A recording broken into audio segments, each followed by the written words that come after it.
अखेरचा श्वास देखील बारामतीच्या मातीतच विसावला. ती न बोलणारी पानं आणि फुलं सुद्धा आज दादांच्या आठवणीने रडत आहेत. दादांसाठी बारामती म्हणजे आईसारखी होती.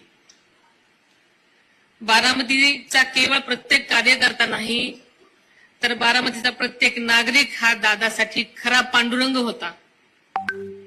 बारामतीकरांची सेवा म्हणजेच पांडुरंगाची सेवा, हाच दादांचा विश्वास आणि आधार होता.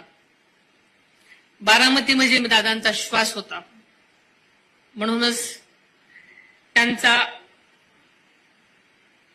अखेरचा श्वास देखील बारामतीच्या मातीतच विसावला. बारामतीतल्या प्रत्येक झाडात, फुलात, पानात, रस्त्यात, शाळेत, नदीच्या इमारतीत दादांचा स्पर्श आहे. त्या निर्जीव इमारती, ती न बोलणारी पानं आणि फुलं सुद्धा आज दादांच्या आठवणीने रडत आहेत. बारामतीकरांच्या